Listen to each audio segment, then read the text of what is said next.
กับสบายดีและสวัสดีเนาะพ่อแม่พี่น้อง FC กันเมื่อสู่คู่สู่คนบ่ว่าทางในหรือต่างประเทศกันยินดีต้อนรับเข้าสู่ช่องบ่าวจะมั่มอีกแล้วเนาะมื้อนี้ก็ป้าเพิ่นมาเติมน้ำให้เนาะบ่าวจะมั่มแล้วก็อ่าแม่เฒ่าค่ำเนาะตอนนี้เพิ่นก็ส่งอันบ่าวจะมั่มแล้วก็ยังเหลือแต่แม่เฒ่าเนาะโดยตอนนี้เฮาก็สิไปหาแม่เฒ่าเนาะ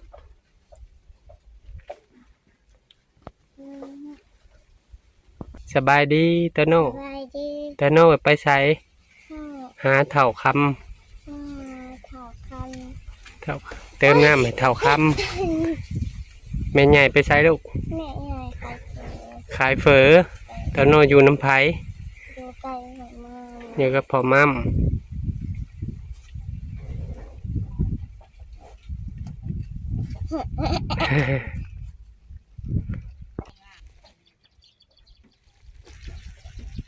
โหนแห้งพี่น้อง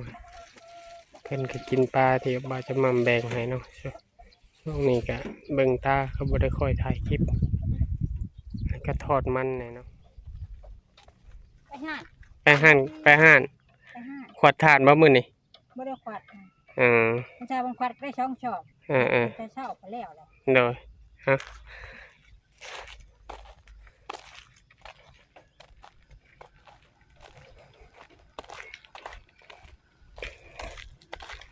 นี่เพิ่นก็มาส่งน้ำไม่เท่าแล้วเนาะเทิงน้ำบาจะมันเทิงน้ำไม่เท่าเนาะ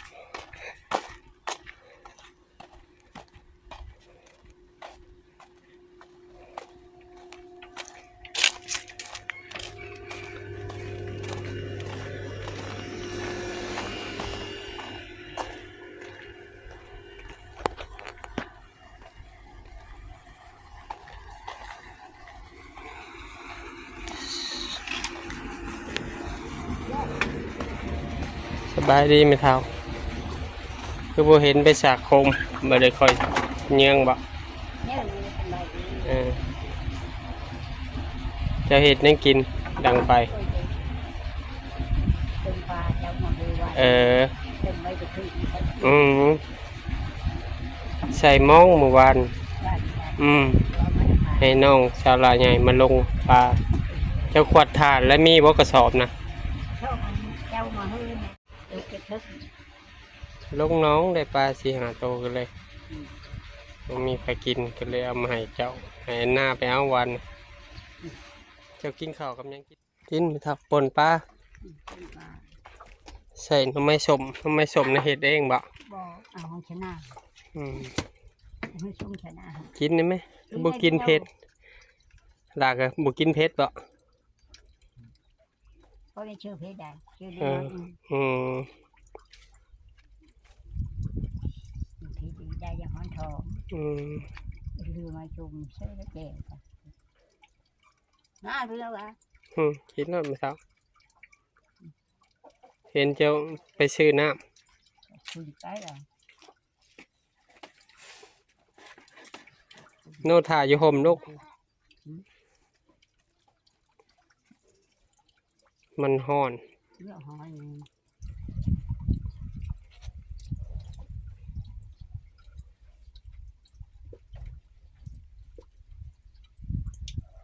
มีแต่ไปส่งให้ไม่เท่าแอแล้วเนาะทานเนาะ บอกไม่ไปส่งเลย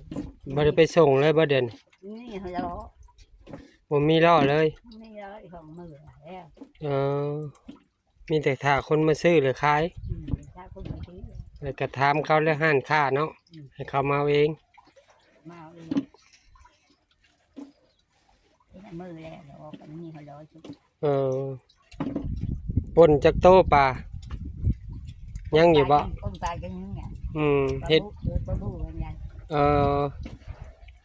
คนตายจะดีเลย ต้นน่ะเด้ยังบ่ทันได้ตายบ่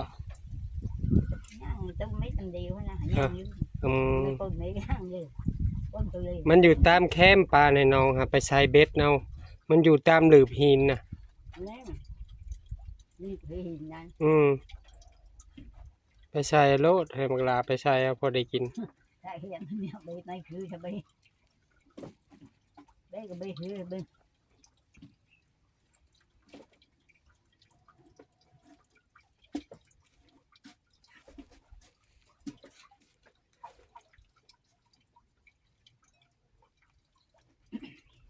ย่ำแรกกี่บ่แม่เฒ่า ไม่แดกจ้ะ กลืน นั่นเธอใจคือให้ในเธอกะมันคือลงมันเลยค่าใช่ เราจะมั่มซะ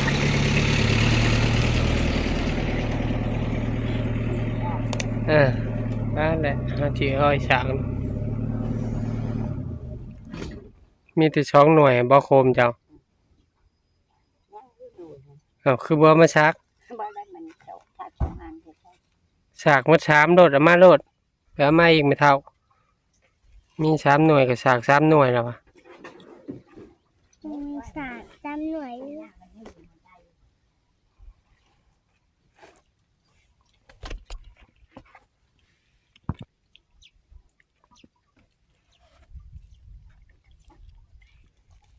พาโนคาตูฟี่ไง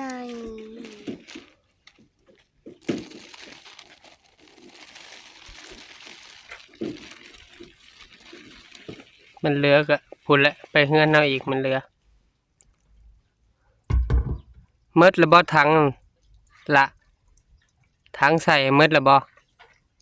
หมดเท่านะ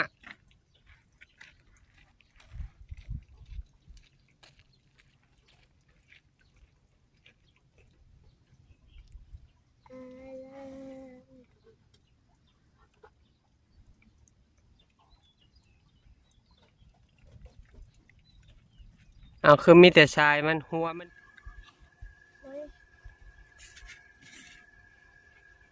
อยาก